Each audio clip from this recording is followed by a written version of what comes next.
3 et la première partie était réservée à la famille. Et la famille bénéficiait de 40%. 40% pourquoi? Parce que la famille fait partie du premier besoin de l'homme. Tu as besoin d'être dans la famille, d'être dans une société pour pouvoir être heureux.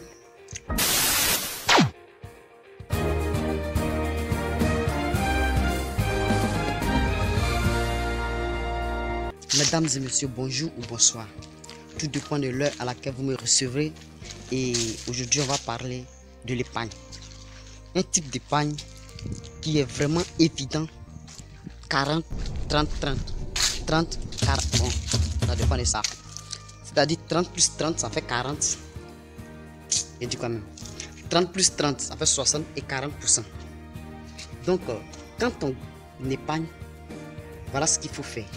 Quand on va épargner, voilà aussi ce qu'il faut faire.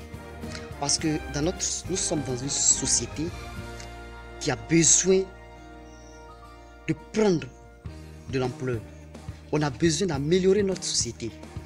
Pour ce faire, nous devons compter sur nous-mêmes, aidons la société, la famille et investir dans ce que nous faisons de plus.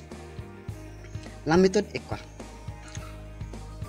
Un jeune allait en balade dans plein savane et il trouve qu'il pleut dans un endroit lointain. Ce jeune-là, ayant soif, se dirige où il pleut, où il pleuvait. Et en allant, il trouve un champ.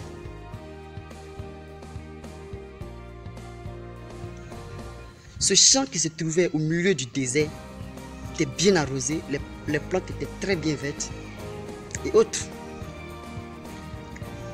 Et il trouve quelqu'un qui travaille dans le champ. Il demandait: c'est vous le propriétaire du champ?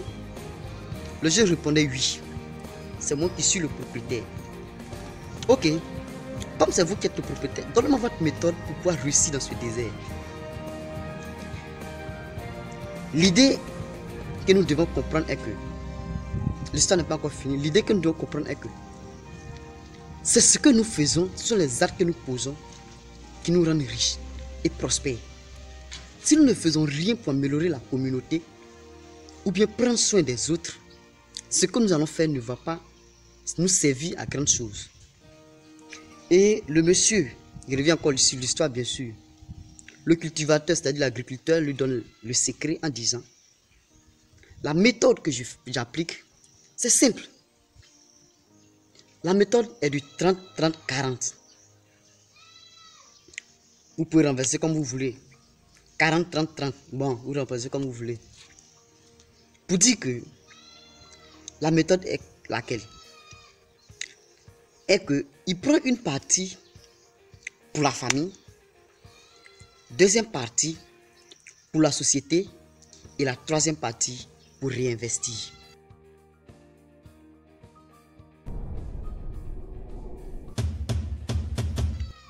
Mais comment il fait le partage?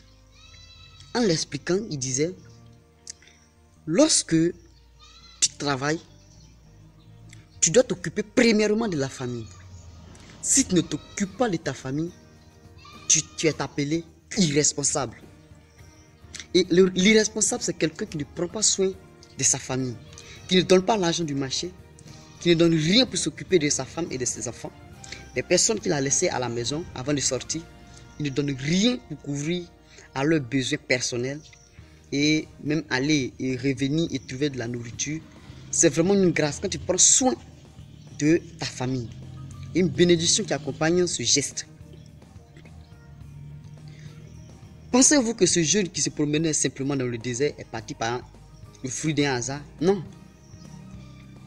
Il est parti trouver une méthode, il partageait cette méthode. Et j'ai découvert cette méthode. Et c'est ce que moi j'applique. Et dites-moi en commentaire, c'est pas encore fini l'histoire. Dites-moi en commentaire ce que vous en pensez et de ces trois méthodes-là. Et de ces trois méthodes d'épargne, bien de ces trois manières d'évoluer. Si ça vous intéresse de connaître ce genre de méthodes, n'hésitez pas à m'en parler parce que il y en a plusieurs que je vais vous partager au fur et à mesure dans des vidéos qui viendront. Et la deuxième méthode La deuxième, deuxième source de revenus, il divisait en trois, hein, j'ai dit en trois. Et la première partie était réservée à la famille. Et la famille bénéficiait de 40%. 40%, pourquoi? Parce que la famille fait partie du premier besoin de l'homme. Tu as besoin d'être dans la famille, dans une société, pour pouvoir être heureux, pour vivre une vie comme tu veux. Même les orphelins ont une famille quand même. Ils doivent vivre dans une famille où ils se trouvent. Même si c'est pour s'occuper d'une seule personne, mais tu dois investir dans ta famille. Deuxième, la société. Pourquoi la société? La société parce que si tu n'investis pas dans la société, ça va te coûter cher. Si tu n'investis pas dans la société, tu vas voir qu'il y aura toujours un manque. Ton voisin par exemple, si tu ne t'occupes pas de lui, le jour où tu seras dans les besoins, tu ne sauras pas comment tu auras de l'aide. C'est le voisin qui peut prendre soin de ta maison lorsque tu es absent. C'est le voisin ou bien la société qui doit prendre soin de toi. Tu es dans une communauté comme à l'église, dans la mosquée. Ceux qui doivent prendre soin de prier pour toi. Parce que il y avait une autre question aussi qui était de citer le nombre de personnes qui t'ont fait réussir. On va en parler dans une autre vidéo. Il y a des gens qui ont pensé que c'était par leur propre sagesse, par leur propre intelligence qu'ils réussissent. Juste en parenthèse pour dire que si tu as réussi, c'est par le fruit des milliers de personnes. Revenons sur la société. Si tu es à l'église, tu dois prendre soin des gens qui n'ont pas grand chose. Tu dois prendre soin d'eux. Si tu es à la mosquée, quelle que soit la communauté dont tu te trouves, vous devez vivre en fraternité. Pour cela, tu as besoin de pousser 30% des revenus que tu gagnes dans ce domaine-là, la société. Parce que si tu ne le fais pas, on va te traiter de méchant. C'est le mot qui est là. Tu seras traité de méchant. Si tu ne t'occupes pas des autres, de tes compagnons, tu vas être traité de méchant, quelqu'un qui est méchant. Donc 30% suffit largement pour pouvoir aider la société, la communauté et autres. Et on revient à la dernière partie qui sera d'investir dans son propre entreprise. Si tu n'es pas capable d'investir dans ce que tu fais, alors tu es foutu. Ce que tu as, tu dois réserver 30% de ces revenus-là pour t'occuper de la même chose, pour que les années à venir, tu puisses vivre à l'aise. Même les grandes entreprises investissent jusqu'à 30% de leur chiffre d'affaires dans le même business qu'ils font, qu'ils entreprennent. Mais il y a des gens, ils finissent de récolter cette année, ils vont finir de tout bouffer et aller acheter encore au marché l'année qui va suivre.